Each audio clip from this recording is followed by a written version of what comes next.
יהודה, בוא תציג את עצמך. שמי יהודה בן בסט, בן הרטוב ונכד למייסדים, יהודה ורחל בן בסט. אני אספר את סיפור המושבה הראשית, אחרי זה נראה איך אני נשתלב בהמשך. בפזרג'יק היו כמה חברים שהיו להם חנויות סמוכות. זה בכור ישראל גירון, יוסף לוי ויהודה בן בסט. הם חברו יחד עם המורה חיים על הג'ם והגו הקמת יישוב בארץ ישראל. שלחו שליחים, התעניינו, הקימו אגודה שנקרא אגודת אחים ליישוב ארץ ישראל, וכל חבר קנה מניה, היה לו מעט כסף, קנה חצי מניה, קראו תקנון, אמרו שתחילה תעלנה, אחרי שירכשו את האדמה, תעלנה 12 משפחות, כל תושב יאבד שטחים של חברים מבולגריה שעוד נשארים בבולגריה. האגודה תחליט בהתאם להתפתחות מי יעלה, באיזה קצב, עד שכל התושבים יעלו. חברו לאגודות בערים נוספות, חוץ מפזרג'יק, סופיה ופלבן.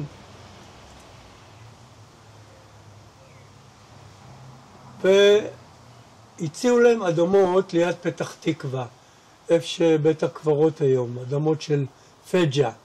אבל האדמה היא לא הייתה מספיק גדולה, והם החליטו שזה לא מספיק, הם רוצים לרכוש מקום שיש בו הרבה אדמה כדי שאחריהם יגיעו עוד עולים מבולגריה והתיישבו. והציעו להם את אדמת הרטוב, או כפי שאז היא נקראה ערטוף. וכאן אני עוזב רגע את הסיפור הבולגרי ואני הולך לספר מי זה ערטוף ואיך האדמה הזאת הגיעה למחירה.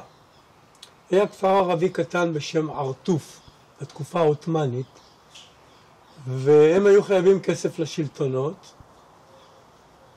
השלטונות העות'מאנים לא היו בדיוק רחמנים, תלו את המוכתרים על עץ תאנה, ראש למטה, רגליים למעלה, והם מהר מאוד מכרו את האדמה. רכש את זה קונסול ספרד בירושלים, אלכסנדר הספניולי. הוא הקים שם בית אחוזה, זו הייתה תופעה די נפוצה אז בארץ, בכלל במזרח, שאנשים לא גרו במקום.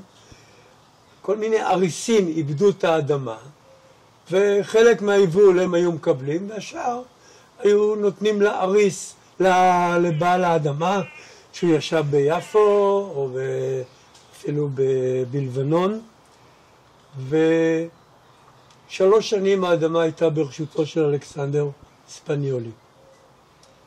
כשהוא עזב את התפקיד הוא החליט למכור את האדמה, ניסו לעניין יהודים,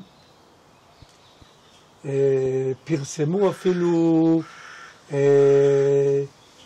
כרזה בכל העולם של קבוצה שנקראה קהילת יעקב, שהם הולכים להקים יישוב גדול בארץ ישראל, כך וכך בתים, כך אדמות, כך וכך, והם מציעים למכור. אחד המעורבים בזה היה יחיאל פינס, מחובבי ציון. זה לא צלח בידם. באותה תקופה המיסיון הבריטי, עם כל הטינה שלנו למיסיון, שאחד התפקידים שלו היה להמיר את הדת לדת האמת, לנצרות, הוא גם עשה הרבה למען היהודים בירושלים. הוא נתן תעסוקה, הוא הקים בתי ספר, ועוד כמה ערים חוץ מירושלים. יהודי מומר בשם מוזס, פרידלנדר, הציע, היהודים רוצים לעלות לאדמה, אז בואו נקים להם יישוב. וכך הם רכשו את אדמת הרטוף, והם חברו לקבוצה של יהודים עולים חדשים, בעיקר מרומניה, שישבו בירושלים ולא נהנו מכספי החלוקה. הם היו במצב די קשה. אמרו להם, בואו, ניתן לכם אדמה, תקימו יישוב. ונחתם הסכם עם סעיפים, כך וכך, כך יעלו 40 אנשים עם רב, הם יוכלו לאבד את אלוהיהם והכל, הם יצטרכו אבל לשמוע פעם בשבוע דרשה. הגיעו 40 משפחות, התנאים היו מאוד מאוד קשים, וגם כל העיתונות היהודית של אותה תקופה, מודיע, מגיד, הדומה, תקפו את הפעילות של המיסיון, ולהרטוב הם קראו מושבת המסיתים. הלחץ הזה של העיתונות והחברה היהודית,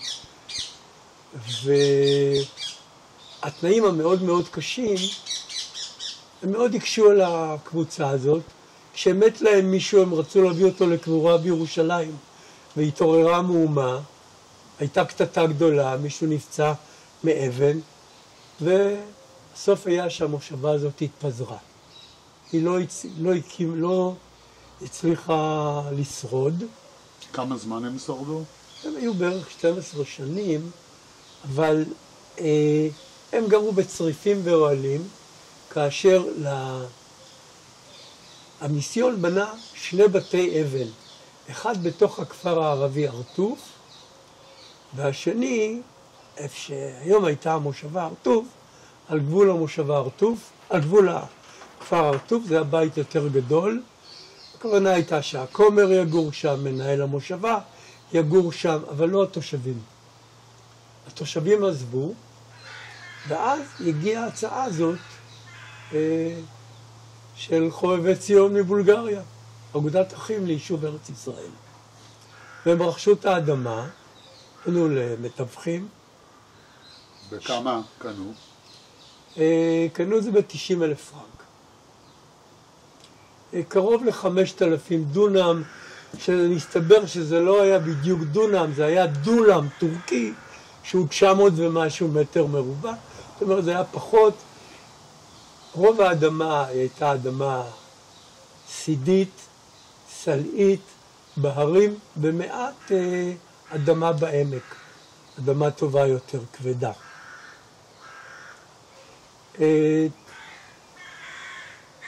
בחנוכה, נר שביעי של חנוכה, תרנ"ו, 1896, הגיע המתיישב הראשון, בכור ישראל גירון, שנולד לו בן, הוא לא חיכה לברית. הוא לקח את ביתו, בת ה-12, שתבשל לו, תכבס לו, והגיע להרטוב. בהתחלה היו צריכים לעלות 3 משפחות, ואחר כך להשלים ל-12. היו כאלה שלא חיכו והגיעו לירושלים והגיעו להרטוב. בסוף הגיעו 12 משפחות, הגיעו גם יותר. הגיעו כ-16 ולא היה מקום. הם התיישבו בבית הזה שהמיסיון בנה. משפחה אחת בבית שבכפר, שאר המשפחות בבית של המיסיון בנה. כל משפחה קיבלה 2 חדרים, קומה הראשונה לזרעים, לבהמות, לעופות, ובקומה השנייה המשפחה גרה. והייתה חצר משותפת. היו כאלה שתחמו את החצר, היו כאלה שהשאירו את החצר פתוחה עם השכן שלהם. עכשיו, הערבים בהרטוב שעד אז איבדו את האדמה, אומנם למישהו אחר, אבל הם איבדו את האדמה והם נהנו, פתאום הגיעו אנשים שגירשו אותם, אמרו להם אדמה שלנו. הם הלכו להתלונן בפני המושל בירושלים. והמושל הוציא צו גירוש לאנשי הרטוב. זה סיפור מאוד דרמטי של הלילה הזה לפני הגירוש. למרות שהם רכשו בכסף את המקום. רכשו בכסף מלא. הלילה לפני הגירוש, שהם יושבים בבית הכנסת ומתפללים, ואנשים בוכות. ומה שפתר את הבעיה היה שהם פנו כמובן למקורבים, יהודים, ספרדים, בעיקר, ולחובבי ציון, לאנטבי, לנייגו, שהיה מנהל מקווה ישראל, ואלה פנו לרב הראשי של איסטנבול, והרב הראשי של איסטנבול פנה לשלטונות, ואמר להם, האנשים הם אזרחים עות'מאנים, מותר להם לרכוש אדמה. ונשלח מברק מאיסטנבול למושל בירושלים, שבמידה ואנשי ארטוף הם באמת אזרחים עות'מאנים והם עונים על כל הדרישות, יש לאפשר להם להישאר על אדמתם.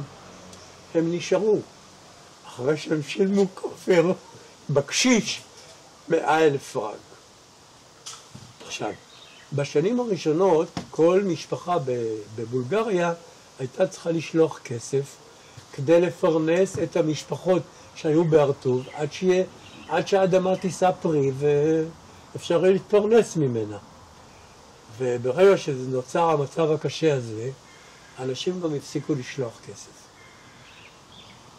המצב היה מאוד מאוד קשה.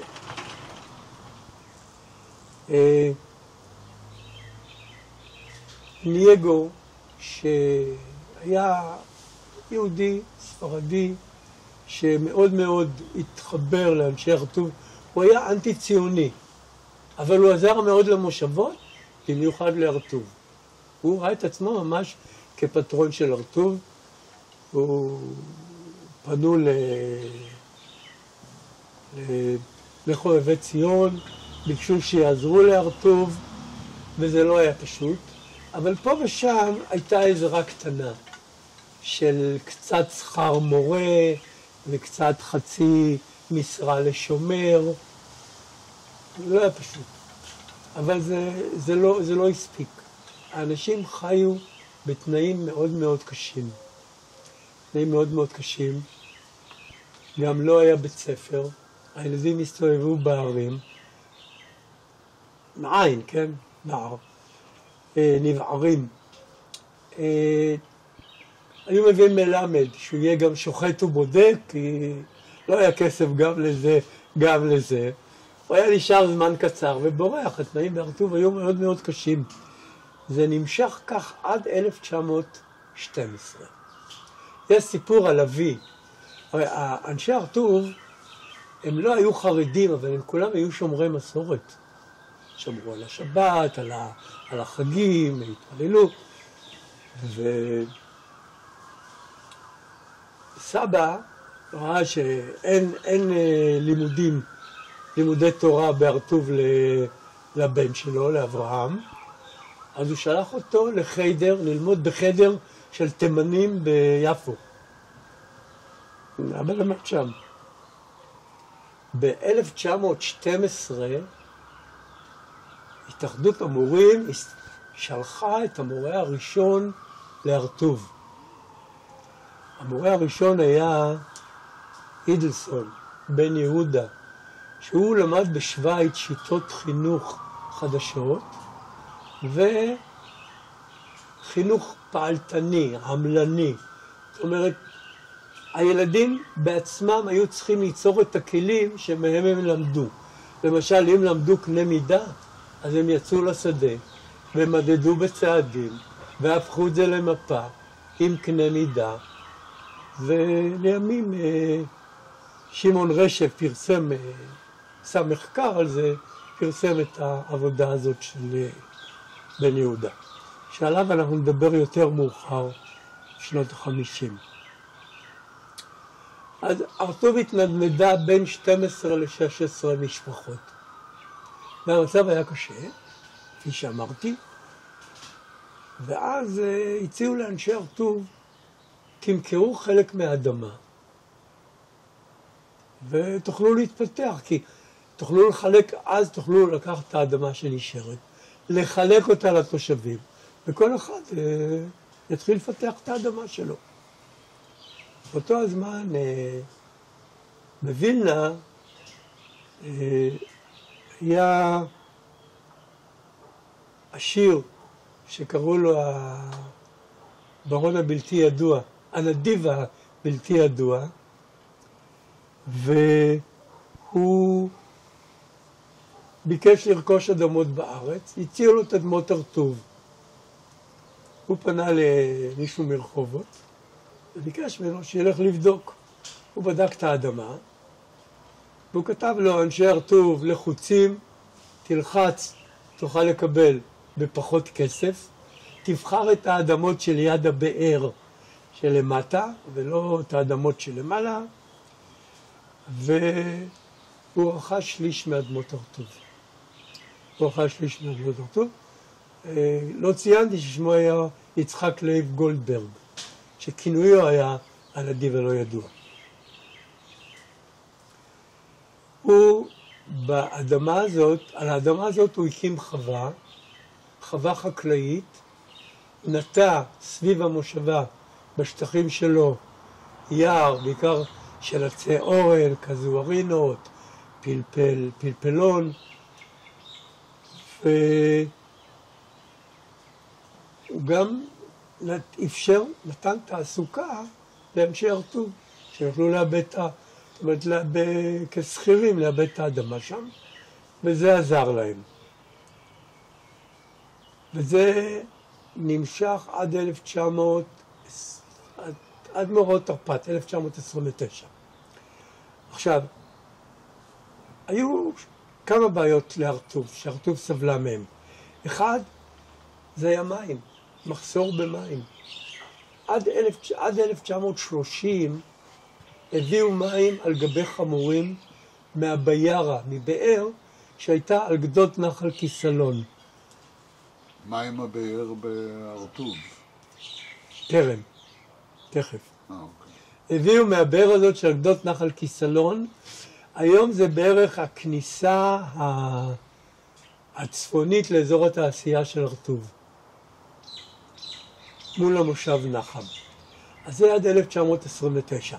עכשיו גולדברג חפר באר והזרים את המים לבריכה שהייתה, הוא בנה בריכה בחווה, מהחווה הוא הזרים את המים בגרביטציה למשק של החווה, והייתה שם, הוא הקים גם עוד בריכת בטון, שמשם הוא שב את המים כשלא היו.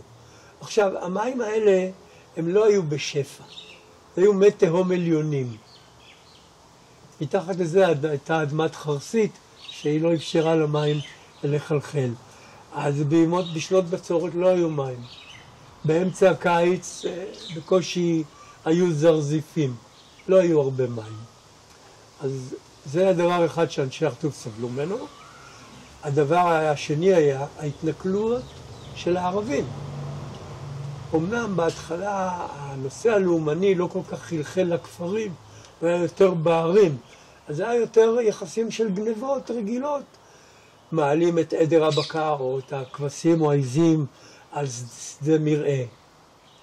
אבל נכנסים לתוך הבתים וגונבים, פה גונבים עגל ופה תרנגולות ופה סדינים בסוכות שהקימו סוכה עם סדינים, אז גלבו את הסדינים. יש סיפור שהערבים פרצו חור בקומה שהקיפה את החצר, חומת אבן, נכנסו פנימה והתחילו לגנוב. אחת הנשים הרגישה, הקישה בפעמון, כל הגברים יצאו והתחילו לרדוף אחרי הגנבים, והגנבים הסתתרו מתחת לספסל. הם הסתתרו מתחת לספסל, אנשים, כל אחת התעטפה ברדיד, והתיישבו בלילה על הספסל, לחכות לגברים הגיבורים שרודפים אחרי הגנבים. ברגע שהם התרחקו, הגנבים יצאו מתחת לספסל וברחו. המצב היה כל כך קשה שהם בסוף התלוננו אצל השלטונות בירושלים, כי עיקר המציקים היו מהכפר דיר רבן, איפה שהיום מחסיה. והגיעה לשם כיתה של ז'נדרמים על סוסים התיישבו בכפר, אכלו ושתו על חשבון הכפר, קצת הרביצו, קצת לקחו שוחד והבעיה נפתרה. עכשיו, אחד האנשים הפעילים בהר-טוב היה יצחק לוי, מוכתר, קקום. כשהוא עלה לארץ הוא היה בן 17. הוא למד באליאנס, ידע צרפתית, ידע טורקית, והוא יצר קשרים טובים גם עם הערבים וגם עם השלטונות. וזה כמובן סייע מאוד לבעיות של הר-טוב. היה מקרה שהטורקים לקחו מישהו מדיר הבן והחליטו לקלוט אותו, זה לא משנה שלא הוא היה הגנב. ויצחק לוי הצליח לשחרר אותו. אז הערבים קראו לו מוריד אנשים מהתלייה. זה היה מאוד פעיל. אז כפי שאמרתי, הבעיות של הר-טוב היו המים, האדמה הגרועה והיחסים עם הערבים. אני אוסיף לזה גם נתק.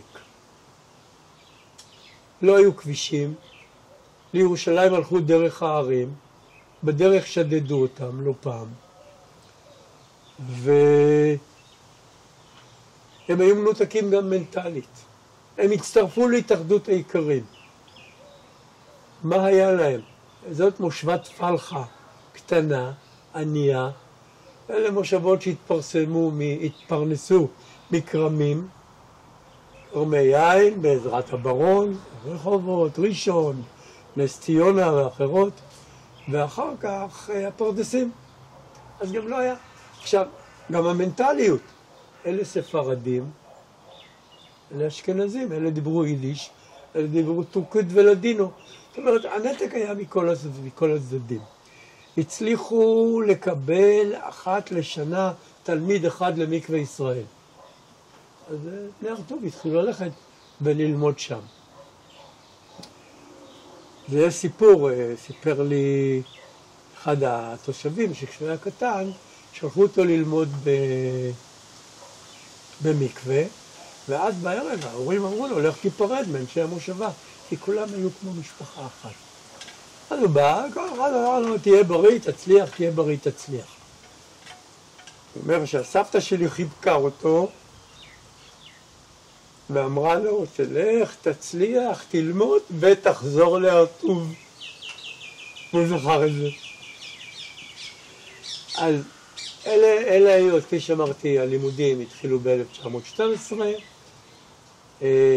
אחרי אידלסון הגיע מורה בשם חיים דרומי.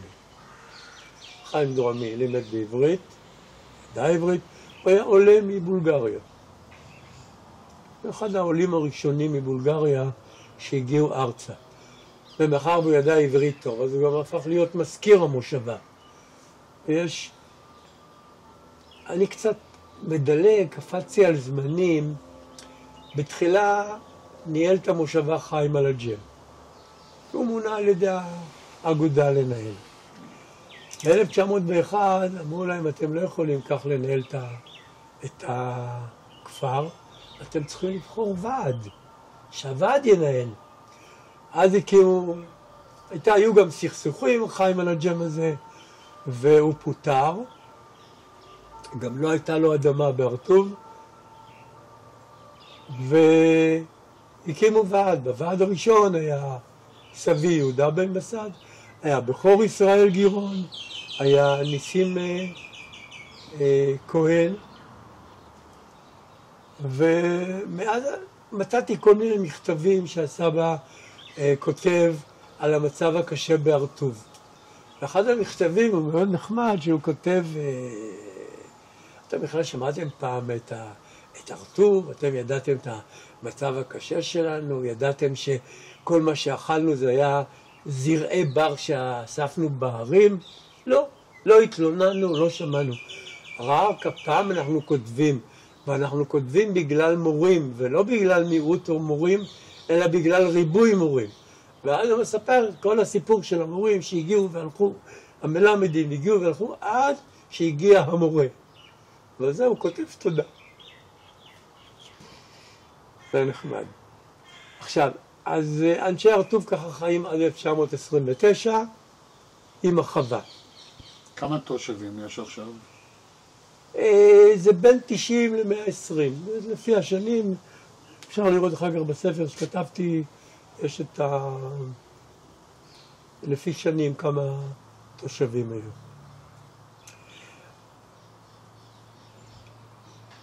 ב-1929, מאורעות, כולם מתרכזים, זאת אומרת, נתרכזו בבית אבן. היו כמה בתי אבן שנבנו 1918, 1920, אלה שהיו יותר עשירים, האחרים המשיכו לגור באותו בית שנקרא בית המיסיון. אז כולם התרסבו בבית של משפחת לוי,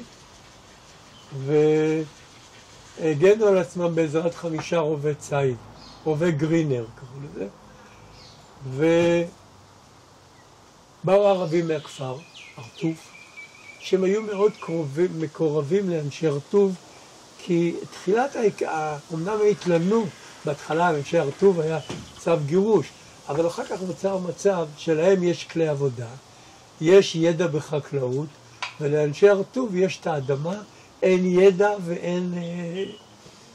אז נוצרו הקשרים הראשונים, איבדו את האדמה יחד, הריסים, שכירים וכדומה, אז נוצרו קשרים הדוקים. אז הם באו המוכתרים ואמרו, בתרפ"ט בואו תחסו בכפר. והם התחילו, כל המושבה התחילה לצעוד אל הכפר הערבי. יש 2 גרסאות. הראשון שכתב את קורות הר-טוב היו המנהל של החווה בהר-טוב. ואז יש חלק אחד מספר, סיפור אחד מספר, שהערבים לחצו עליהם זרים, על המוכתרים, ואז הם אמרו, אנחנו מצטערים, אנחנו לא יכולים לארח אתכם. והחלק השני אומר שהצעירים בעצם אמרו להם, השתגעתם? אתם הולכים לסמוך על הערבים? בואו נחזור. הם חזרו בחזרה, והם התגוננו לילה שלם. וההוראה הייתה לראות באוויר, לא לפגוע, מחשש לגאולת דם. ורק אם מסוכן, אז לראות. והתגוננו, הגיע משוריין בריטי בלילה, 2 אנשי הר-טוב רצו אליו, עצרו אותו בכביש למטה. היה כבר כביש סולינג מהר-טוב לשער הגיא. והם ביקשו שהם יבואו להר-טוב לעזור. הם אמרו שאין להם אישור לזה, והם נסעו. התחמושת הלכה ואזלה, אז הם החליטו להתפנות. גבריאל לוי התחפש לערבי, הלך לתחנת הרכבת, כי שם היה טלפון. הוא התקשר לידיד שלו, שהיה מנהל תחנת הרכבת בלוד. אגב, אני מעריך מדי. התקשר למנהל תחנת הרכבת בלוד, והוא סידר שהרכבת תאסוף אותם, והיא לא תעצור בכפרים הערביים בדרך. ואדי סרר, נענה, אלא ישר עד לוד. והם לקחו כולם עטפו את כל המשפחות, הילדים, הגברים מסביב, והם הלכו כך לתחנת הרכבת, עם הנשק שהיה להם, הגיעו עד יפו. ואז הם בעצם היו פליטים שנה בתל אביב. באותו הזמן, למרות תרפ"ט, הר-טוב לא הייתה היחידה שפונתה, או נפגעה. הסיפור הכי ידוע הוא כמובן פליטי חברון. אבל היו עין זיתים, כמה מקומות שסבלו, והר-טוביה, קסטיניה. וכמה אגודה של יהודים מקנדה וארצות הברית, ושהחליטו לתמוך בנפגעי מאורעות תרפ"ט. ואנשי הר-טוב קיבלו הלוואות, הם חתמו כמובן על, כל אחד חתם על הסכם, להחזיר את הכסף, הכל, לא בחינם. ו...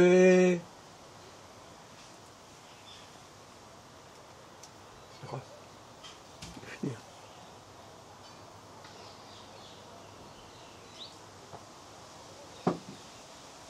אנשי הר טוב התחילו בערך 1930-31 לחזור להר טוב. קיבלו הלוואה לפרה, למחרשה, לפרד וכדומה, לזרעים, מאוד מאוד מצומצם, מאוד קשה. הבנים ראו שהם לא יכולים, האדמה הזאת לא יכולה לפרנס משפחות שגדלו לחמולות, והם עזבו את המושבה. חלק ישבו בפתח תקווה, וחלק היו ממקימי המושבה אבן יהודה.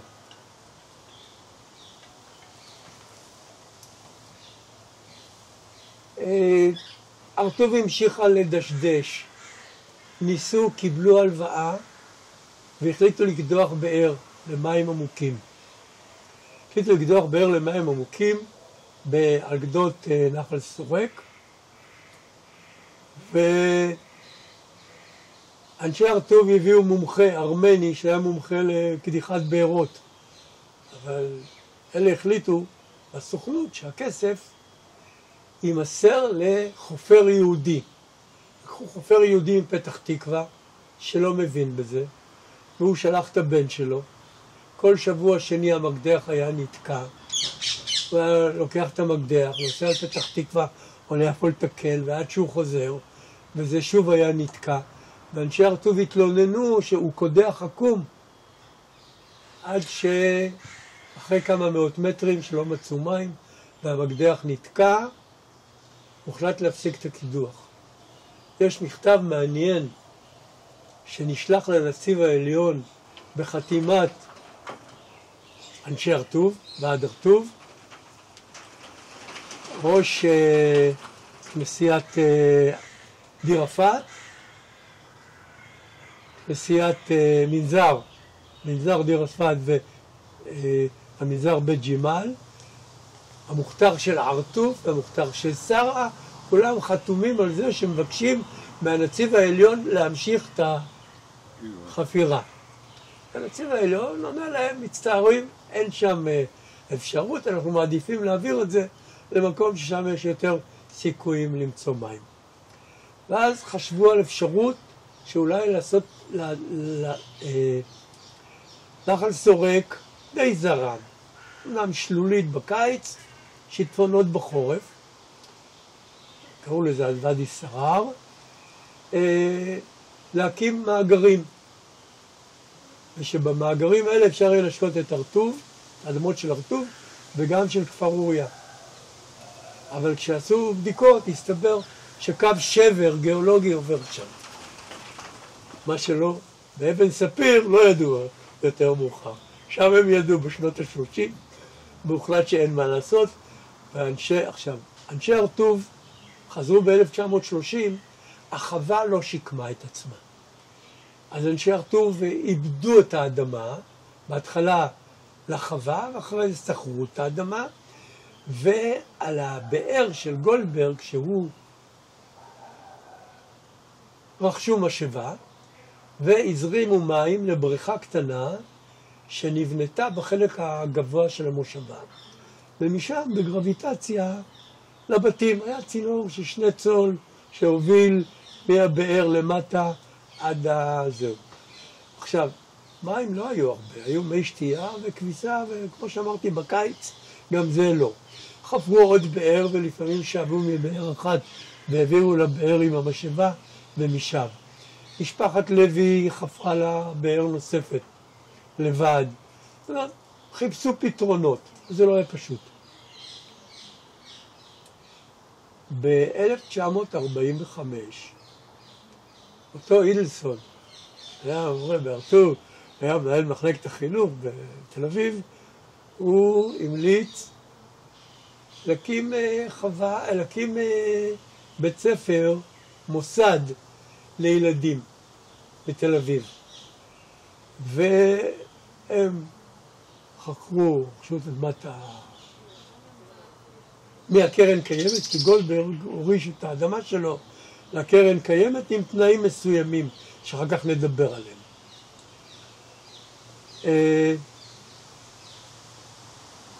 הביאו לשם שתי חבורות של ילדים. חבורה אחת הייתה של ילדים מבתים קשי יום, או בתים, אני יודע, אלמנות וכדומה. החבורה השנייה הייתה חבורת הג'ונגל. ילדים שגרו ברחוב, התפרנסו מהרחוב, מגנבות, מלוכים, והם קראו לעצמם חבורת הג'ונגל. ואז ארטוב התחילה להתפתח, כי הקימו מאפייה, בנו מאפייה. לראשונה בארטוב יש לחם, לא צריך כל אחד להפות. דודה מזל הייתה הופעה, דודה רבקה הייתה הופעה פיתות בטבון, אמא שלי הייתה הופעה באיזה תנור כזה, לחם, כל משפחה הפתה לבד. עכשיו פתאום יש לחם. הדבר השני, הביאו גנרטור, ובערב היה חשמל עד 45, היו עששיות נפט ולוקסים. זאת מין מנורה יותר מפוארת שהיו מנפחים, ואז הוא היה גדל, ואז היו כמה שעות אור בלילה. שוב, תאורה, לא היו מקררים וכדומה, לא היה קרח. אז איך שמרנו את האוכל? בקיר הצפוני פתחו פתח עם רשת מבחוץ, נישה כזאת, קראו לזה ארון אוויר. והיו שמים שם את המאכלים שכל יום בישלו, כי אי אפשר היה לשמור. את החלב היו מרתיחים ושמים את הכלי עם החלב הרתוח בתוך קערת מים בנישה הזאת, כדי שלא ייכנסו חרקים, נמלים, מקקים או דברים אחרים. וככה זה היה. בעצם ארטוב לא זכתה למקררים מעודה. עד היום? היום אין שום דבר בארטוב, כן.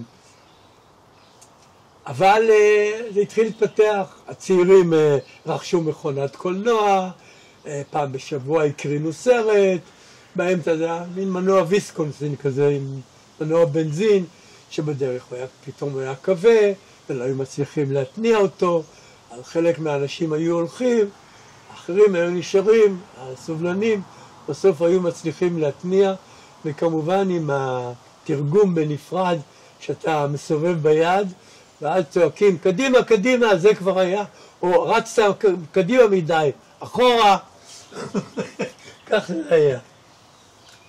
עד 48. ההכרזה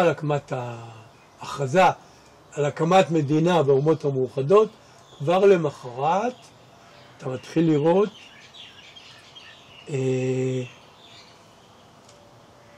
התגודדויות של ערבים שנוסעים בכביש לזכריה או לבית ג'וברין או בית נטיף,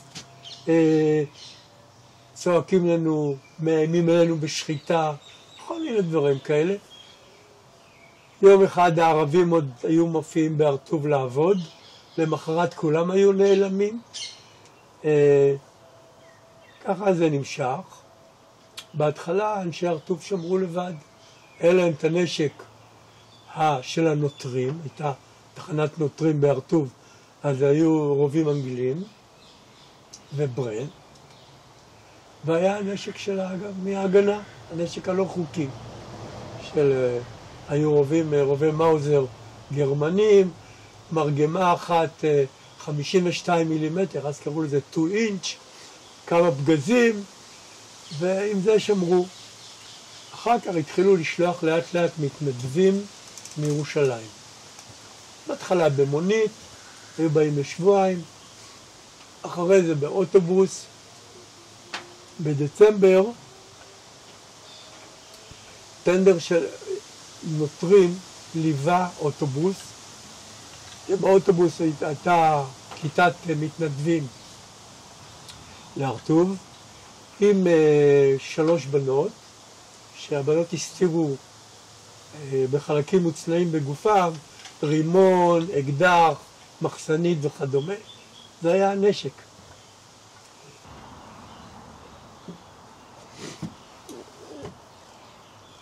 ליד הכפר,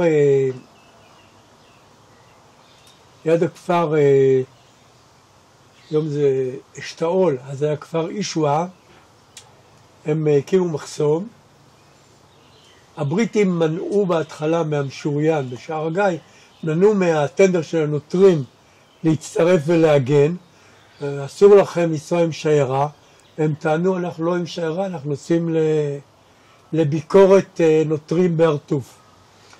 בסוף נתנו להם, וזה היה מזל, כי הם נתקלו במחסום אבנים, ירדו מהאוטובוס, פרקו, בינתיים הגיע גם הטנדר, והערבים התחילו לירות עליהם משני הצדדים.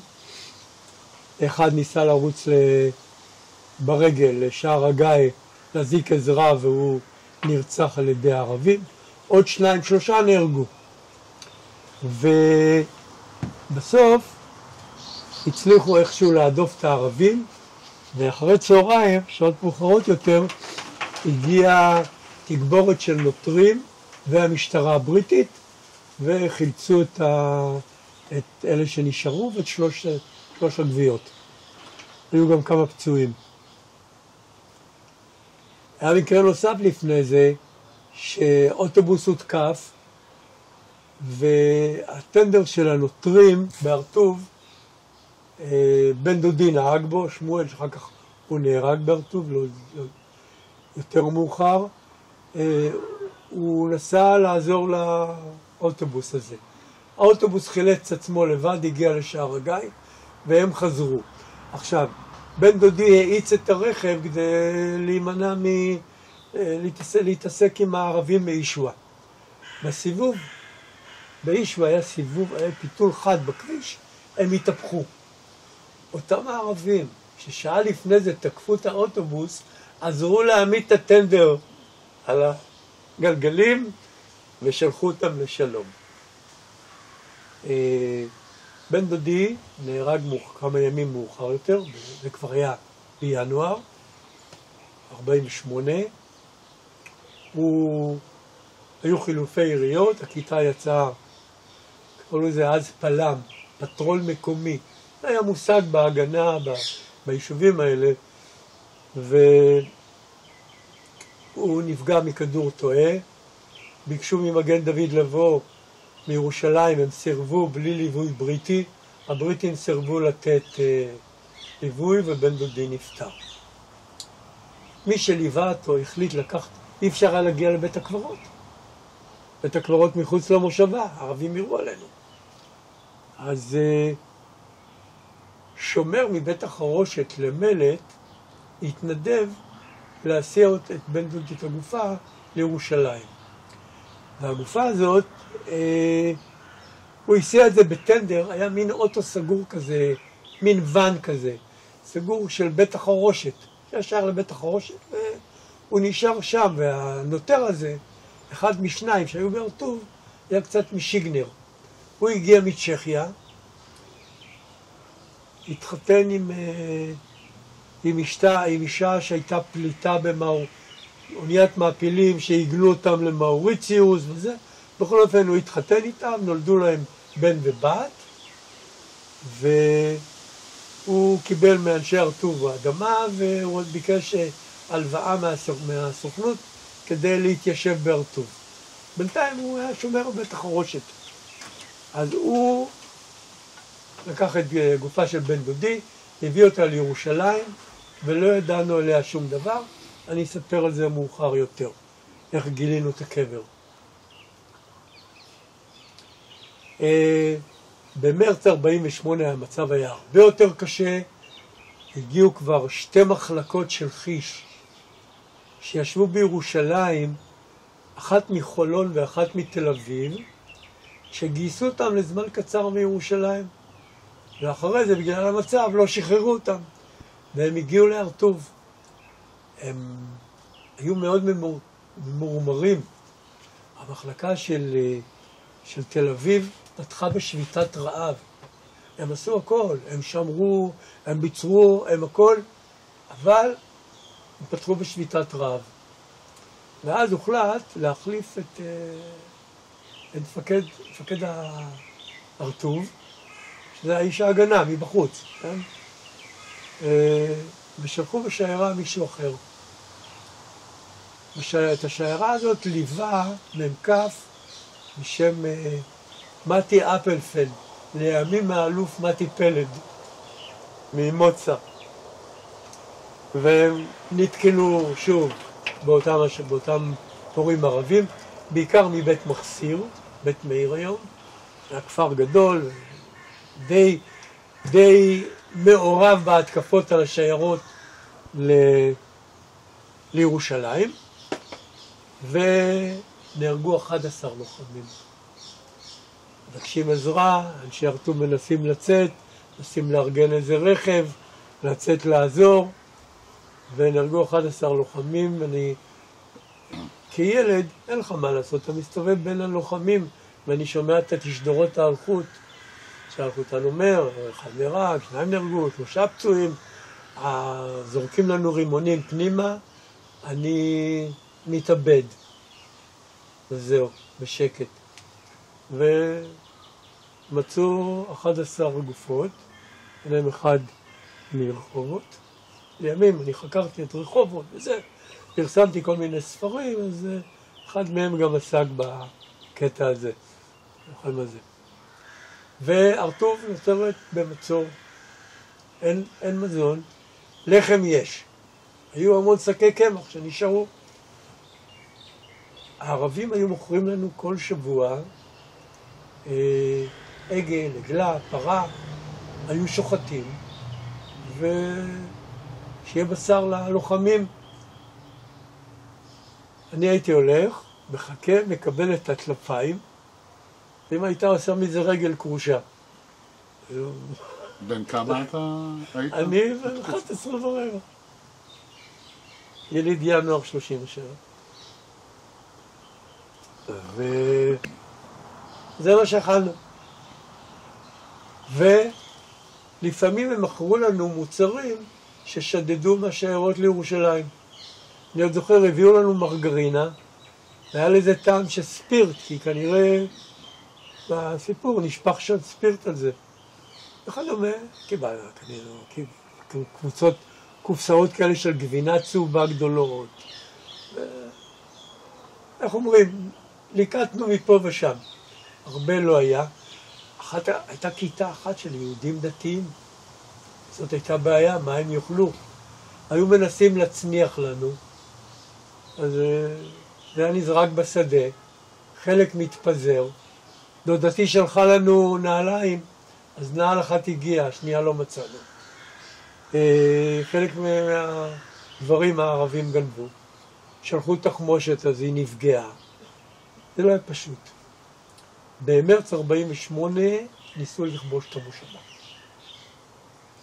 הגיעו ערבים, אז אמרו שזה עבד אל-קאדר אל-חוסייני, אבל כנראה שלא, זה לא היה הוא, והם הגיעו מכיוון הכפר הערבי הרטוף, כאשר בהרטוף היו 7 עמדות, העמדה אחת הייתה בבית המיסיון למעלה, קראו לה עמדה 7. זאת אומרת, היו 3 עמדות על הבתים, בתי האבן, 7, הבית של גירון, הבית של לוי, והשאר היו עמדות חפורות באדמה.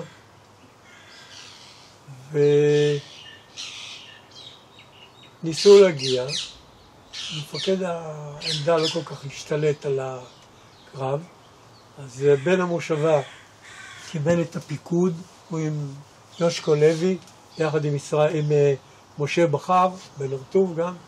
הם זחלו לשם, הביאו תחמושת לעזרה, והצליחו להדוף את המחבלים. כנראה שפגעו בחומר נפץ. הם פגעו בחומר נפץ שהמחבלים הביאו אותם לפגוע בחומה ולעלות למעלה, לעמדה. ומשם לשטוף את הכפר. והערבים נסוגו. זה סיפור שהגיע ערבי וצעק וסיפר ששלחו אותו לשים בדרום המושבה פצצה כדי להסיח את דעתנו שאנחנו נרוץ לשם, הלוחמים ילכו, כן נכון, לא נכון, אני לא יודע. זה מה שהלוחמים סיפרו. בכל אופן, ההתקפה נעטפה. כילד אני זוכר שהתחילו היריות, אז היינו 5 משפחות שסירבו להתפנות. בדצמבר 47, זקני המושבה נסעו לירושלים, לפיקוד, אז אחר כך זה היה חטיבת הציוני, וביקשו שיפנו את אנשי הרטוב, ואותו דבר ישראל רקח, ראש עיריית תל אביב, ביקש לפנות את ילדי המוסד, שלחו 2 משאיות, פינו. אנחנו 5 משפחות שסירבנו ונשארנו שם. ביניהם המשפחה שלי, של הוריי, אני בן יחיד, ומשפחה של דודי מנחם. נשארנו שם,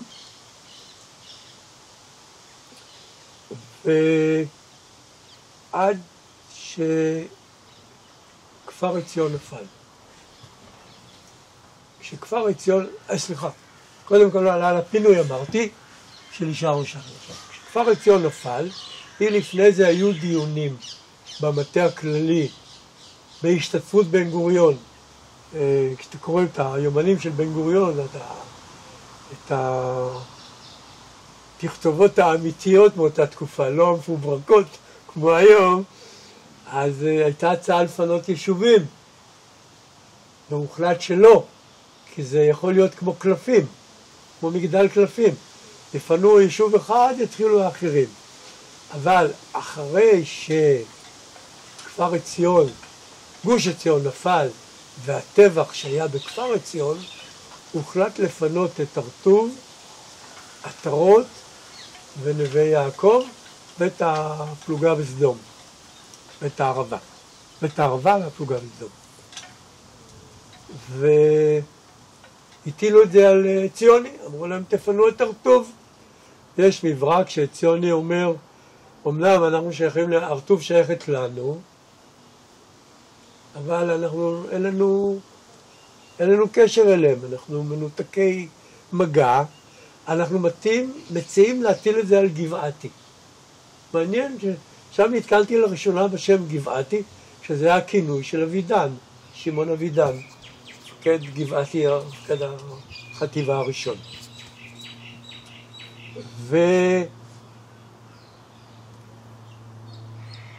והוחלט להתפנות. עכשיו, כילד אני זוכר, איך נתפנה, מתחילים דיונים, כל מיני קבוצות, אחד אומר, אנחנו נתפנה עם משוריין, נלך דרך דיר עפה, דרך זה, השני אומר, יבואו לפנות אותנו, ואז גבעתי, אבידן, מקבל את המשימה, הוא קורא ליעקב פרולוב, פרי, שהיה מג"ד 52, גבעתי, שהוא הגיע עם צ'יץ', כשצ'יץ' היה מפקד כפר אוריה במלחמת השחרור, הם הגיעו פעם בלילה להרטוב. צ'יץ' היה משיגנר.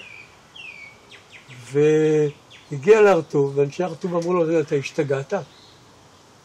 המשטרה, הבריטים פה, הם יתפסו אותך, יחסלו אותך, תלך מפה. והוא ככה, בשחצנות שלו, אמרו, אתם עוד תבקשו אותי.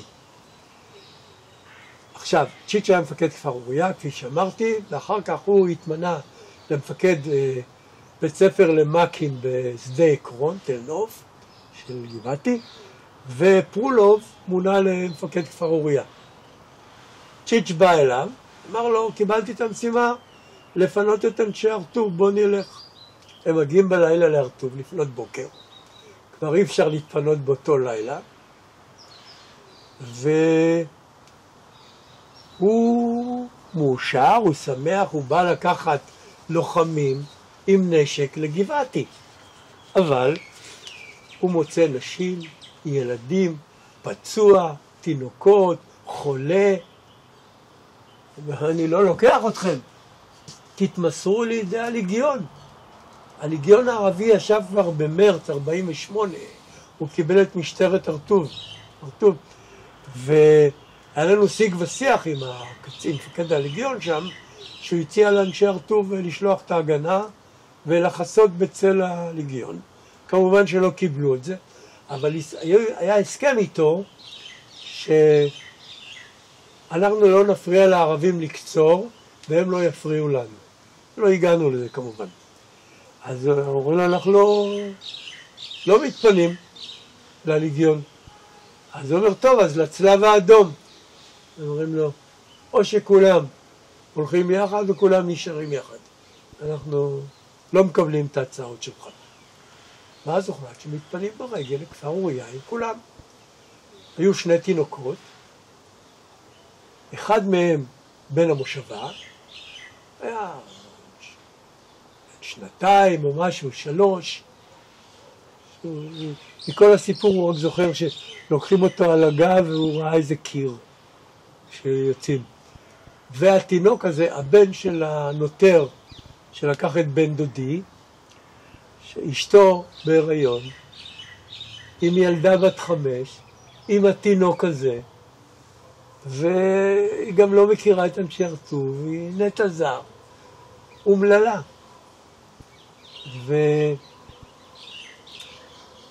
ולוקחים את 2 התינוקות, מזריקים להם זריקות הרדמה. אתה רוצה להפסיק לשתות משהו קודם? טוב. מזריקים להם זריקות הרדמה, לוקחים תרמילי גב בריטי מברזנט, עושים 2 חורים לרגליים, מושיבים את הילדים, ואומרים לנו לא לקחת שום דבר, לא לעשות רעש, שלא ידעו שקורה כאן משהו. אני זוכר שאבא ואני חפרנו בור, וקברנו את כל כלי העבודה שלו. שכשנחזור, היו כלי עבודה, נתתי הרבה אוכל לתרנגולות, היו לנו 2 עזים, נתתי להם אוכל, מים, אתה יוצא ככה בעצב, מתרכזים כולם בבית האבן של 2 הקומות של לוי, ב8 בלילה יוצאת כיתה לתפוס עמדות לאורך הכביש מול המשטרה.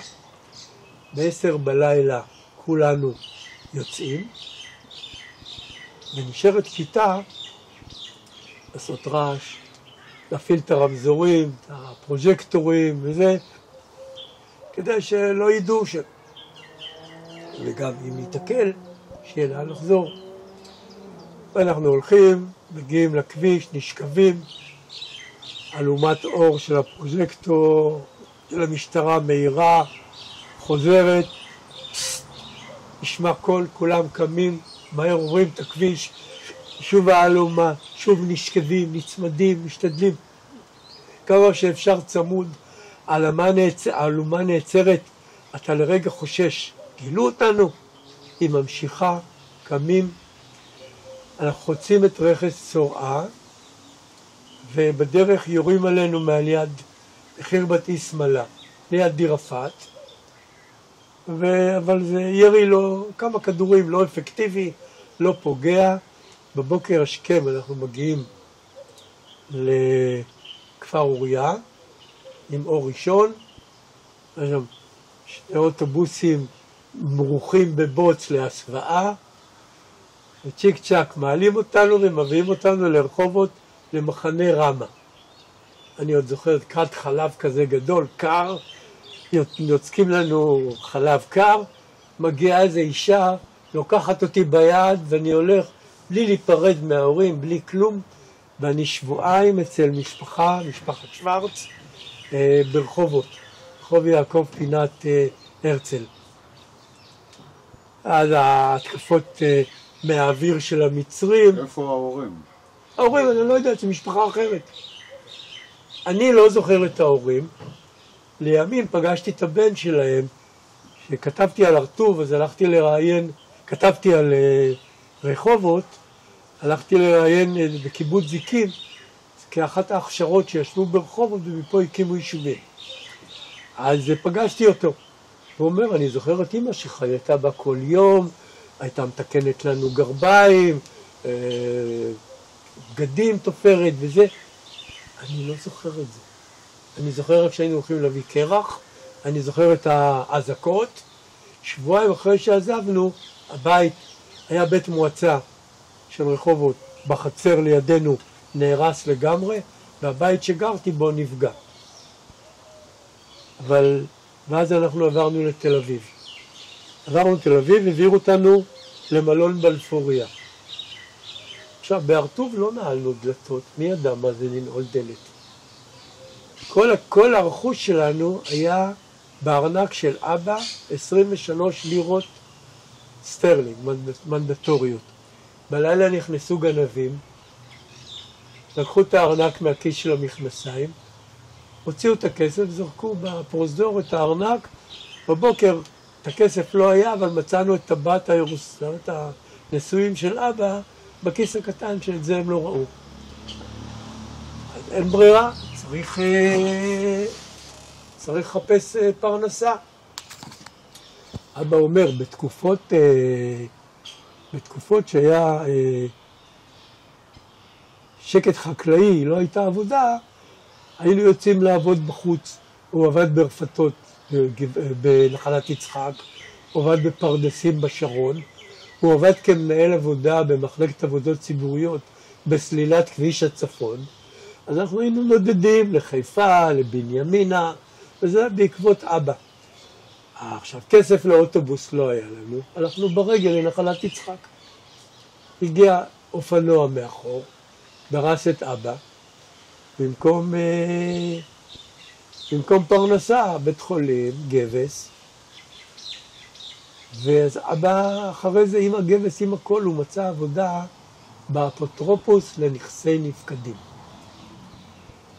אני אולי לא הקדמתי, היינו שבועיים, 3 במלון בלפוריה, לקחו אותנו במשאית לראות את סלמה, כפר שלם, אנשי הרטוב סרבו, אמרו רק הרטוב, לקחו אותנו לבני עטרות, וילהלמה. בני עטרות כי אנשי עטרות עברו לשם אחר כך. ואנחנו סרבנו, רק הרטוב, אז נתנו לנו את יפו, כשיפו הייתה עדיין ריקה מתושבים, עם תעודת מעבר, וגדר סרפנטינה שהקיפה את כל יפו. והיו מעט ערבים בג'בליה, גבעת עלייה. אבל היא הייתה ריקה ולאט לאט התחילו להתמלא עולים חדשים. אז האפוטרופוס על נכסי נפקדים היה אוסף את הרהיטים מהבתים, מרכז את הרהיטים מהבתים של הערבים, ומחלק לעולים החדשים.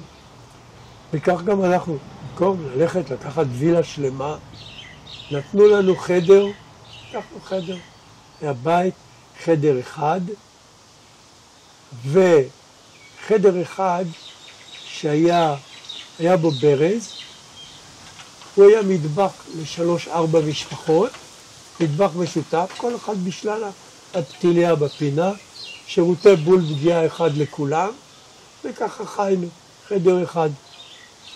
אבא, כנער, נפגע בעיניו מתרחום, ממחלת עיניים. הוא אושפז אצל דוקטור טיחו הידוע בירושלים, עבר ניתוח, שניתוח לא הצליח, והוא די... עקרו לו עין אחת, הייתה לו עין כתבת, ובעין אחת הוא ראה, לאט לאט הראייה הלכה ודעכה, עד שבסוף הוא ראה רק צלליות. כשנגמרה העבודה באפוטרופוס, הוא בנה לו עגלה קטנה, אנחנו גרנו ביפו מאחורי קולנוע נוגה. רחוב רוחמה, על יד שדרות ירושלים. ובנה לו עגלה קטנה והיה מוכר גרעינים ובוטנים בכניסה לקולנוע. ואימא קיבלה עבודה בלשכת העיתונות הממשלתית ששכנה ברחוב הירקון. הייתה הולכת בבוקר, בחושך, ברגל, מיפו עד רחוב הירקון. הייתה עובדת בניקיון, שוטפת, מנקה וזה. בשבתות, אבא ואני היינו מחליפים אותה שהיא תנוח, כי הייתה צריכה לעבוד 7 ימים בשבוע. היינו הולכים במקומה, כי באותו יום לא שטפו. רק ניקית את השולחנות, פינית מאפרות, שטפת את המאפרות, דברים כאלה כלל. את העיתונות, אספת. וכך חיינו. אני מאוחר יותר, אמא ראתה שקשה לי ללמוד, אני גמרתי עממי, התחלתי חמישי, למדתי ערב, כי ביום הייתי צריך לעבוד, לעזור בפרנסת המשפחה, מהקצת גרעינים ובוטנים, וזהו, אי אפשר היה להתפרנס. אז אמא החליטה שאני אלך לקיבוץ. הלכתי לעין גב, ומעין גב אחר כך השלמתי את נתיב הל"ה. אני לא אאריך בקטע הזה, כי זה לא קשור להר טוב, אבל נראה את זה אחר כך. כשעזבתי אחרי מלחמת השחרור, הלכנו הרבה להר טוב. פשוט כל הזמן הלכנו שם. נסענו לראות מה קורה, מה זה. היה קשה. איך מגיעים? באוטובוס האוטובוסים אז, לטרון לא הייתה בידינו, אז סללו מרחובות את כביש הגבורה. ואז היה נגיע ליד מול תל שחר. כביש... זהו. ומתל שחר? מתל שחר נוסעים כבר על כביש שמוביל לכיוון לטרון. יש אוטובוס? היה אוטובוס, ובהתחלה זה היה... אני כבר לא מדבר על דרך בורמה, שגם היא הייתה באותו מקום, אבל האוטובוס הגיע לשער הגיא, ומשער הגיא הוא כבר עלה לירושלים, כי כבר הקסטל היה בידינו. עבד אל-קאדר, חוסני, כל הסיפור שלא נתעכב עליו. אז היינו הולכים הרבה, בני הר טוב גם הקימו איזו מחצבה מאבני חצץ שהם היו אוספים בנחל, גורסים את זה ומוכרים את זה. מאוחר יותר סולל בונה שם, הקים את המחצבות הגדולות, אז כבר לא הייתה פרנסה לאנשי הר טוב, וכאן יש גם איזה קוריוז. הר טוב הקימו, מכרו לתל אביב הלכה ונבנתה אבני חצץ וסיד. וכשבאו לדיזנגוף ואמרו לו, אתה חייב לנו כסף, אמר, כסף אין לי, באו איתי. יש אומרים שזה היה איפה שהיום הילטון. ואמר, הנה, קחו אדמה. שער טוב, אחד מהזקנים הרים חופן אדמה. זה היה חול, בין האצבעות הכל נזל, לא נשאר לו כלום. הוא אמר, פה לא יצמח אפילו בצל. אני לא יודע בסוף אם קיבלו את הכסף או לא. אבל זה הסיפור הזה מסופר והוא סיפור נחמד. לימים, כשעזבתי את הר טוב, עזבתי את נתיב הל"ה, גרתי ברחובות. תראה, מצבי היה קשה. 2 ילדים, אתה שכיר יום, עובד התחלה כטרקטוריסט, ואין לך כסף, אתה לא יכול לאבד את האדמה. החלטתי עם בן דודי שאנחנו מוכרים את האדמה.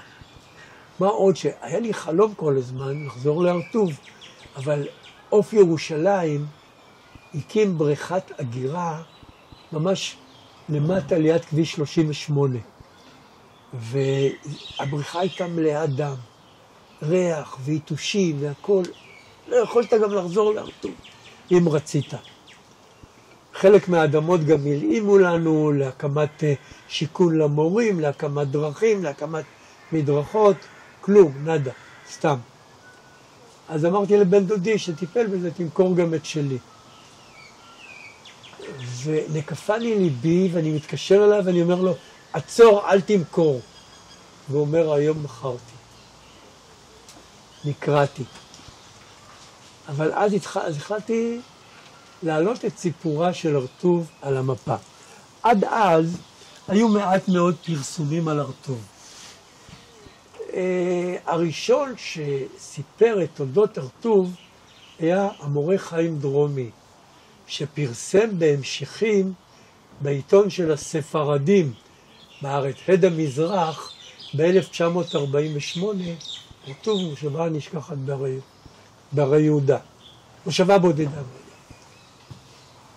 ואני לא מדייק בשם. אבל פרסם סדרת כתבות על הר טוב,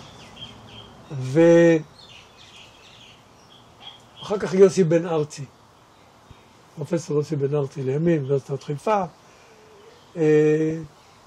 חקר את תולדות הרטוב, כתב כמה מאמרים, הוא גם היה בין המארגנים של כנס ראשון של יוצאי הרטוב שם במקום. ב-1892 החלטתי להקים את עמותת הרטוב. אני כבר הייתי אז עמוק באיזה שנה? 1992. הייתי עמוק בתוך הסיפור של הרטוב, חקרתי, חפרתי, רק לזכור שאז לא היו דברים דיגיטליים. אני ישבתי בארכיון הציוני, וכשכתבתי הרטוב אז קיבלתי כל מיני קלסרים כאלו שהייתי צריך לדפדף עמוד ולמצוא, ולבקש אחר כך לצלם את העמוד הזה, והעמוד הזה, והעמוד הזה. יש לי ארון מלא קלסרים, אם אני לא יודע מה.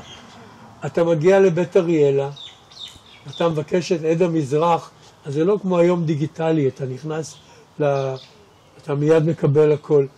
אז אתה מתחיל לעבור את כל השנים האלה, עיתון, עד שאתה מוצא את הכתבות על הרטוב, או כל מיני ידיעות על הרטוב, או לבית חרושת, או אני לא יודע מה.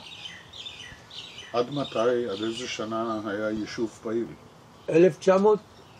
16 למאי 1948. 16 למאי? כן, כשניסינו לחזור, לא רצו לעזור לנו. גם יש הטוענים שבגלל שהיינו ספרדים, אפליה, אני לא חושב. אני חושב שבגלל שהיינו אדמה פרטית, ובגלל שלא היה גוף מאחורינו. לא התאחדות האיכרים, לא תנועת המושבים, לא תנועה קיבוצית. היינו בן חורג לכולם. ולמי שייך האדמות שם היום? האדמות נמכרו. למי? חלק בהתחלה נחם איבדה, המושב. היום קודם כל, מצד מערב, מכביש 38, כל האדמה לרגלי הרי צורעה, כל האדמה הזאת זה אזור התעשייה הרטוב, באזור התעשייה צורעה, כל האדמה הזאת הייתה של הרטוב. האדמה ממזרח לכביש 38 עד למעלה, איפה שהיום המועצה האזורית מטה יהודה והכפר נחם, אדמה הייתה שלנו, ואדמה בצד שני, מזרחה עד נחל סורק, לרגלי איפה שהיום המחצבות של שמשון וזה. כל זה היו אדמות שלנו. אז חלק זה אדמות חקלאיות, בצד מזרח, צד מערב,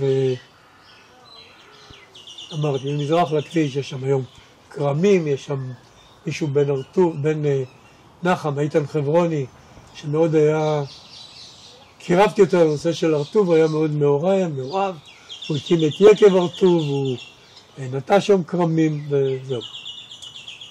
אז אני התחלתי, חקרתי, ודבר ראשון שהוצאתי זה היה הספר הזה, הרטוב, מושבה מבודדת בהרי יהודה.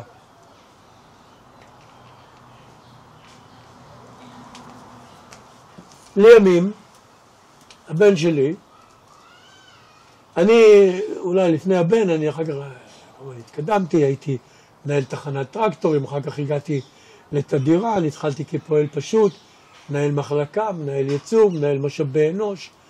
עסקתי המון בהדרכות, המון בהתנדבויות, אם זה המשמר האזרחי, ואחר כך בישראל יפה שופט, ואחר כך בטיפול בנכים, בהדרכת קבוצת תמיכה לחוגי נכים.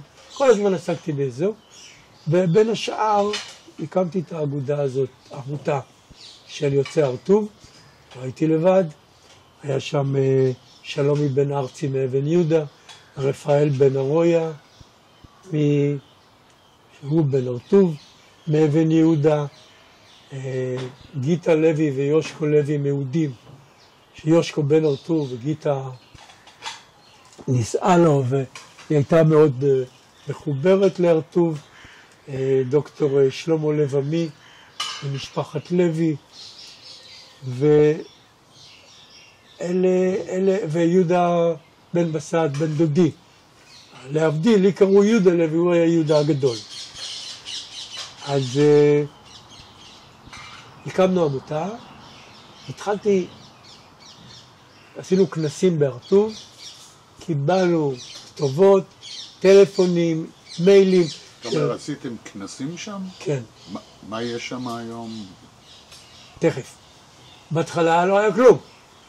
ישבנו בחוץ, בצל של העצים וזהו. אחר כך הקמנו את המוזיאון. לקראת שנת 100, הקמנו מוזיאון בהר-טוב, וכדי להחליט על האופי של המוזיאון ומה נעשה שם, אני חברתי למוישה חרמץ, שהיה מנהל בית ספר שדה ברמות מאיר, שער הגיא. והוא נעשה מאוד מיינדד להר-טוב. נסענו לכל מיני מוזיאונים לראות איך הם עובדים. נסענו לגוש עציון, לא התרשמתי, לכפר עציון. נסענו לרביבים ומשם לקחנו את הנושא של דרמה. שפתאום יוצא מישהו, עכשיו, אז בית ספר שדה היה מקבל מורות חיילות כמדריכות. הכשרנו כמה מורות, ואני הייתי מדריך, או מוישל היה מדריך, ופתאום הייתה יוצאת מורה אחת לתוך הקבוצה של התלמידים, והיא הדמות, המורה מהר-טוב, זה סיפור, אחר כך נדבר על המורה מהר-טוב, מה זה אומר. הדמות השנייה הייתה לוחם, מ-1948. הדמות השלישית הייתה עולה חדשה, מבולגריה. והיא הייתה משחקת את זה, כן? וזה עבד מאוד מאוד יפה. אני הייתי, כל קבוצה שביקשה הדרכה בהר-טוב, הייתי מחתים כרטיס. יכולתי לחשוב לעצמי, מנהל כוח אדם, יש לו שעות ריקות, יכול לצאת, יכול לחזור. והייתי נוסע להר-טוב, מדריך, עושה סיור, מראה להם וזה. לקראת חג המאה, אז הקמנו את המוזיאון הזה. חג המאה, האורח היה אירוע גדול, האורח היה הנשיא חיים ויצמן, עזר ויצמן. עזר ויצמן. איזה שטות, עזר ויצמן. עזר ויצמן, רעייתו, והזמנו לאירוח הזה גם כל מיני לוחמים שהיו בהר-טוב, אנשים שהיו קשורים בהר-טוב. להם גם עשיתי אירועים נפרדים בהר-טוב, עם סיור, עם הכל, כולל משפחות של הלוחמים, של ה-11 ושל ה3 של השיירות. ואז ראיינתי גם הרבה אנשים, חוץ מהן אנשי הר-טוב, מלא קלטות, רעיונות על אנשי הר-טוב, ראיינתי גם אנשים אחרים שהיו קשורים עם זה, מתי פלד, עם זה מאיר פעיל, עם זה האלוף פרי, ועוד ועוד. אז התחלתי להפיץ לאנשי הר-טוב גם המון מידע. סיפורים ההיסטוריים. העליתי גם את הסיפור של הר-טוב יותר לעיתונות. נחשפתי לעיתונות מקומית בכל מקומות, וגם לעיתונות ארצית. חלק סיפורים שסיפרתי, איך גנבו את הנוטבוקו, ואיך זהו, וחלק רעיונות שראיינו אותי. ויש לי כאן מלא רעיונות כאלה שהיו בעיתונות. וכדי לממן דברים, יצרתי קשר עם הקרן קיימת, עם חברה להגנת הטבע, עם המועצה האזורית, ועם בית חרושת למלט שמשון. מהם קיבלנו טרקטור, הכשלנו שביל מטיילים, הכשרנו ונתנו עם בני הר-טוב מתחת למוזיאון, עשינו גן. נתנו עצים, שיחים שיהיו נמוכים, שלא יסתירו את הנוף. ובצדדים עצים יותר גבוהים. הכנו חניון למטה, שזו הייתה הר-טוב התעשייתית. הר-טוב התעשייתית היה בית בד, הייתה תחנת קמח, שהם אחרי תרפ"ט נהרסו ולא שוקמו, היה דיר כבשים, כמה צעירים שגרו שם, אבל היה שם משהו מאוד מיוחד, זה היה מפעל למיצוי שמנים אתרים. זאת אומרת, הערביות היו מקוששות זב בערים, מביאות עם קיטור, עם עדים, היו מפיקים איזה שמן אתרי. והיו שולחים את זה, מפיצים את זה בעולם.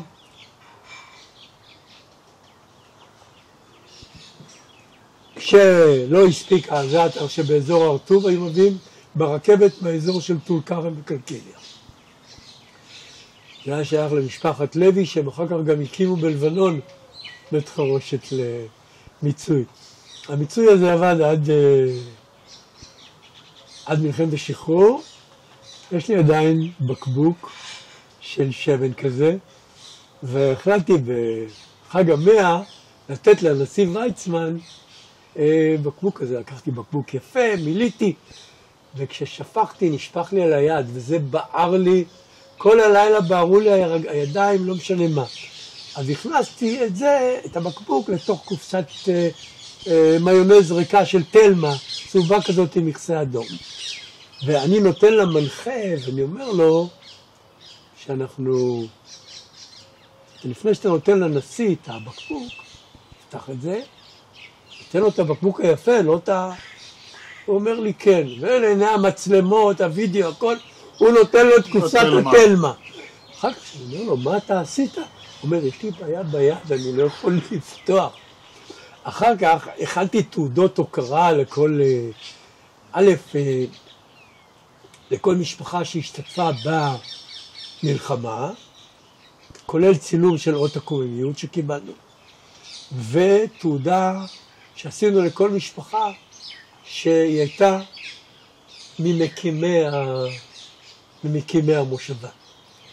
ואני נותן את זה למנחה, שייתן את זה בסדר מסוים, ואני, יש לי את הרשימה. אז עכשיו הוא לוקח ומתחיל לשחק. ואז הוא נגיד, אני אומר, משה צרפתי בא, הוא נותן, מגיע, או יושקו לוי, יושקו אומר, זה לא שלי, זה לא שלי, אני אומר, יושקו, בסדר, לא, אבל זה לא שלי. וכל המצלמות מצלמות ואני מרגיש.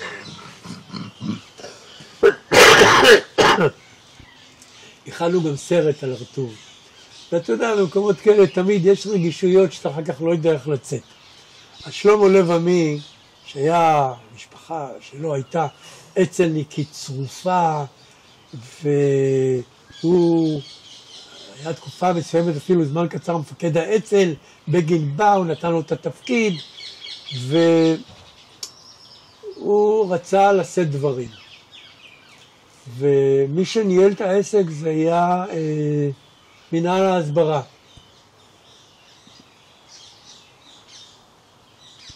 סליחה, אתה רוצה קפה, משהו בכל זאת? תודה לו. מנהל ההסברה. ואני אומר להם, בואו תראיינו כמה למסרת, לזה. אומרים, לא, השיטה שלנו היא שאחד מספר את הסיפור. והאחד הזה הייתי אני, וזה בעיה. אז עכשיו, אני אומר לו, טוב, עכשיו בכנס, אני רוצה ששלמה לב עמי יברך. הוא אומר לי, עזר ויצמן, יש לו פתיל קצר. אתה לא יכול להביא מברכים. אתה, אז רק אתה, זהו. אז אני ניגש לשלמה לב, ואני אומר לו, שלמה, תראה, אני נורא מצטער. הם לא מסכימים. אז בוא תיסע אתה דברים. אז מצד אחד הוא היה נורא ישר. אומר לו, אני לא אחליף אותך. אתה צריך לדבר. אבל שלא ירשו לי בבית שלי לספר מי הקים את המדינה, האצ"ל, לא יודע מה קשור, אבל לא משנה, הוא מאוד כעס. והוא ניתק איתי קשרים, וכמה שניסיתי, כתבתי לו ופניתי לה, לא הצלחתי, וכאב לי הלב, כי הוא היה כל כך, הוא היה רתום להרטוב, הוא בא, הוא תרם המון מיכולתו. באמת חבל. אז נמשכנו ככה עם הוועד. עכשיו, כדי שאני אוכל גם לממן דברים, כי לא הכל היה בהתנדבות, אז חוץ מההדרכות שלי שהייתי גובה נגיד 300 שקל או משהו, או פעם, שנתיים עשיתי בעקבות הלמדי לכל קיבוץ נתיב הלמדי, שלקחתי אותם מהרטוב ושילבתי את המסע של הלמדי עם הקמת הרטוב, עם הקמת נתיב הלמדי, שהייתי פעם חבר שם. בכל בכל פעם את הכסף שגביתי, נתתי לעמותה, גבינו דמי חבר, מכל חבר, ודמי כניסה למוזיאון, 10 שקלים, זה סמלי, אבל בזה יכולנו לממן דברים. זהו, שנים עבדנו, אני, בן דודי ואחרים, עד שהגיע דור אחר, ואני, זה קטע לא כל כך נעים, אני לא רוצה להמשיך לספר פה. עכשיו, הבן שלי נכנס לקטע של הרטוב, הוא למד בשדה בוקר, אמר, אבא, אני השלמתי את המשימות שלי בבחינת בגרות, הכל בסדר, אבל אני בכל זאת רוצה לעשות גם עבודה מעבר. תכתוב על הרטוב. נפגשנו עם יוסי בן ארצי. בואו נפגש. אז יוסי אמר לו, תראה, האמת היא שעל הרטוב לא תמצא הרבה כי אני כתבתי, אבל אולי תכתוב על יחסי היהודים, ערבים, הרטוב וזה. הבחור הזה לקח את זה ברצינות, כמו שהוא יודע. אני פתחתי לו רק דלתות. אם מתי פלד היה קשור להרטוב, לקחתי אותו אל מתי פלד. מאיר פעיל לקחתי אותו. ללוחמים שהיו בהרטוב לקחתי אותו. לוחמי חיש. אבל הוא חקר, הוא שאל, הוא זה, והוא הוציא את הספר הזה.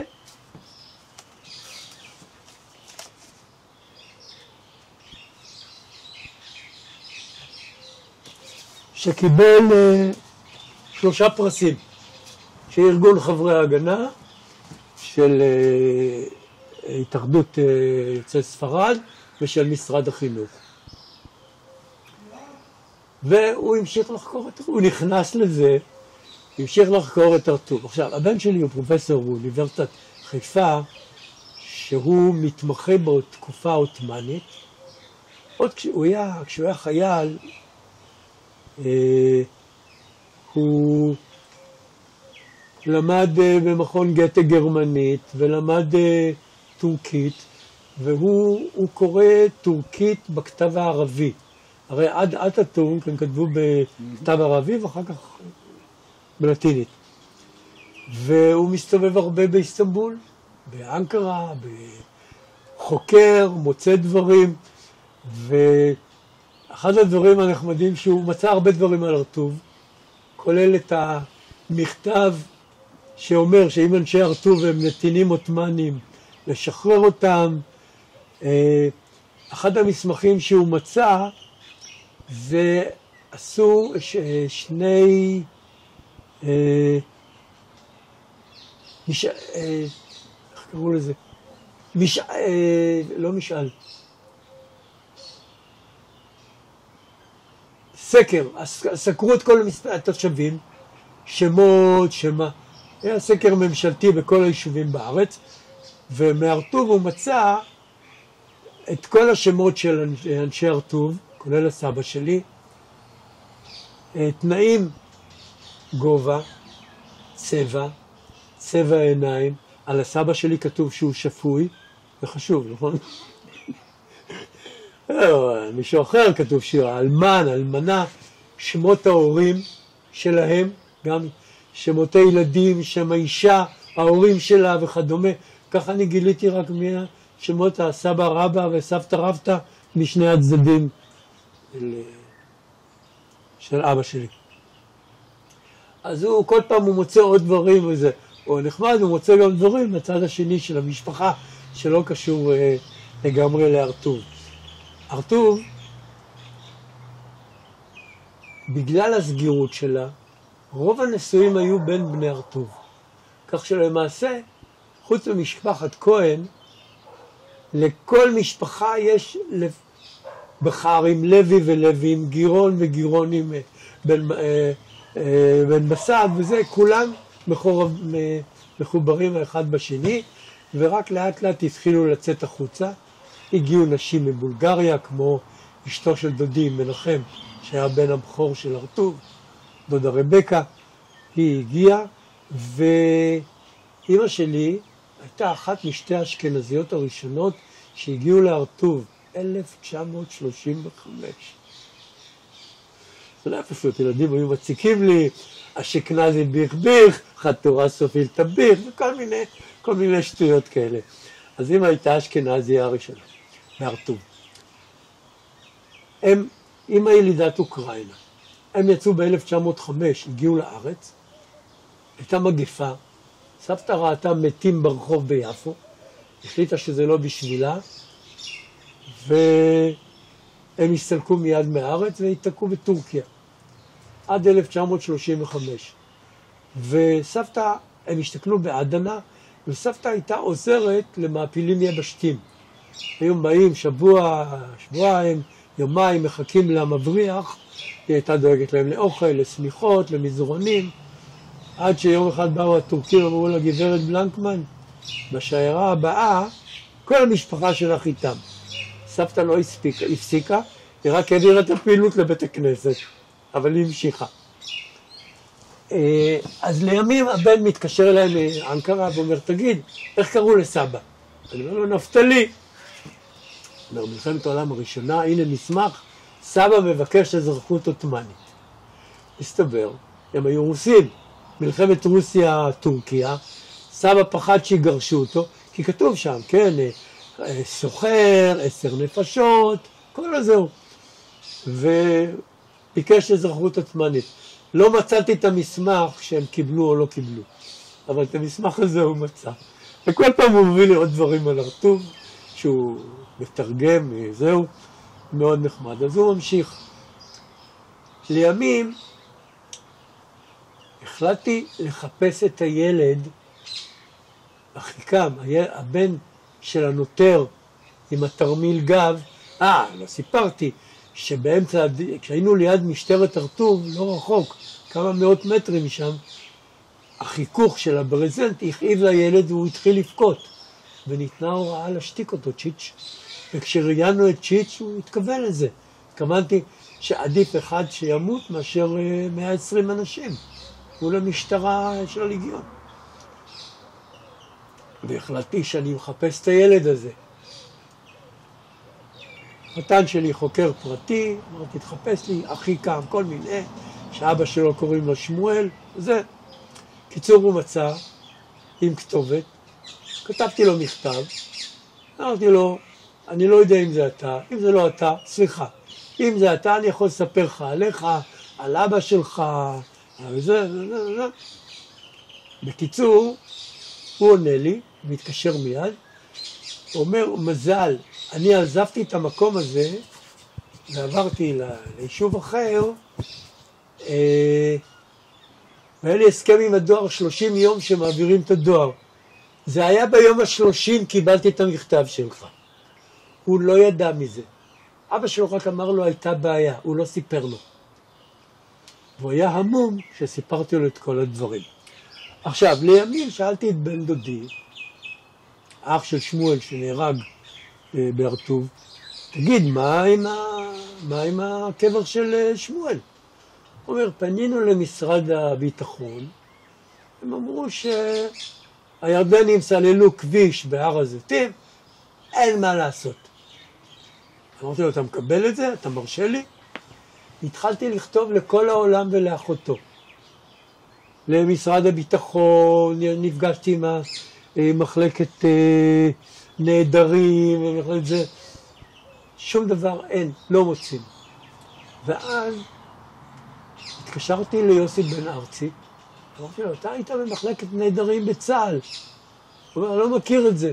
באותו ערב התקשר אליי נרי מעין גדי, שהוא היה במחלקת איתור נעדרים, והוא אומר לי, תשמע, הוא לא נעדר, רק מקום קברו לא ידוע, אבל אנחנו נעזור לך. והוא פנה לחוקר, והחוקר הזה מצא מסמך, הייתה משפחת, קודם כל, אנחנו הסתובבנו המון, בן דודי ואני, במשרדים של בתי העלמין בירושלים, ויש המונים, ובדקנו ספרים ולא מצאנו. המשפחה הזאת של עושה הכפרים הספרדי, שמרה את הניירת, היא חשבה למכור, לעשות מזה כסף. לימים זה לא הסתדר, הם נתנו את זה לארכיון של עיריית ירושלים. והוא הגיע לזה החוקר, והוא מוצא מסמך שכתוב שמואל, ראש חודש שבט תש"ח, שמואל בן מסת מהר טוב, לרגלי קיר הגורג'ים, למרשות קבר דבורה אשת מרזני. זהו. טוב, הוא הולך, אנחנו הולכים איתו, הוא מתקשר אליי, אנחנו הולכים, מגיעים להר זיתים, שוד ושבר. אתה רואה חלקה עם מצבות מנותצות, כמובן רוב המצבות לא על הקברים בכלל, ואנחנו מגיעים לקיר, בטון, זה היה קיר של חלקת הגורג'ים, הקיר בטון נשאר, ומכל הקברים, הקבר של הדבורה הזה, כולו שלם, עם המצבה, עם הכל. הסתבר שקברו אותו בלילה, כשהמצב קשה, יש יריות. הם חפרו בין שני קברים, כי זה המקום היחידי שהיה מוגן על ידי הקיר של הבטון. המרחק בין שני הקברים היה 1.20 מטר, שם הם קברו אותו. ואז התקשרתי לחטיבת הציוני, אמרתי, חלל שלכם, אני מבקש טקס צבאי. בהתחלה הם אמרו, מה פתאום, הוא נהרג בהר טוב, הוא אזרח. אמרתי, לא, הוא לחם, הוא היה לוחם. קיבלו את זה, הקמנו מצבה, היה טקס צבאי מלא עם החזן הצבאי הראשי, עם הכל, וכמובן הזמנתי את כל אנשי הר טוב, וספידה ודברים וזהו, וכך זכינו לפקוד את קברו של שמואל. וזהו, היום אני עוסק בהתנדבויות אחרות, הרבה. המוזיאון פעיל היום? אני יודע עד כמה, זה לא פשוט. זה צריך לקבל מפתח וצריך לפנות. בשעתו אני שכרתי מישהי, שילמנו לה, ואיתה מי שהיה רוצה היה פותח.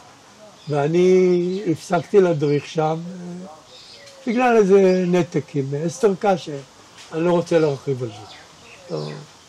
זה תפקידי לא להשמיץ. אבא שלי אמר לי תמיד, רק דברים עגולים. זהו. אז זה סיפור היום.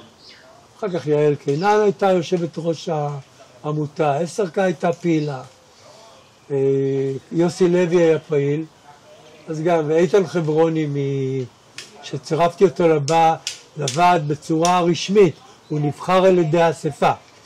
אז טענו שמישהי מסוימת טענה, אתה השפוט של יהודה ואתה לא נבחרת, והיא גירשה אותו מהוועד. זה לא היה נכון, כי יש לנו ניירות, הכל מתועד. אבל הוא היה מאוד מאוד פעיל. הדריך במוזיאון ופתח את המוזיאון. אחר כך סידרנו שמישהי מהמועצה תפתח. היום אני לא יודע, זה סיפור, היום...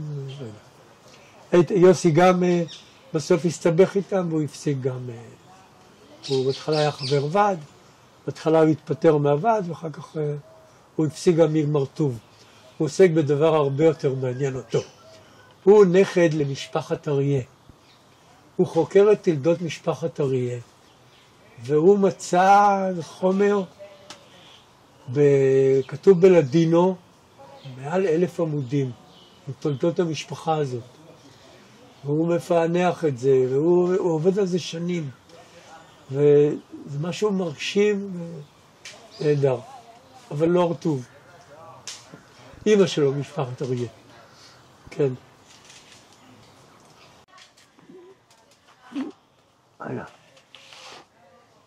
כן. כפי שאמרתי, היו עוד כאלה שכתבו על תולדות הר טוב, אבל זה לא מדובר על מחקר רציני או משהו. למשל, אחד מהם היה אברהם בכר, אלברט, שהחתן שלו עבד בשגרירות הנוצרית,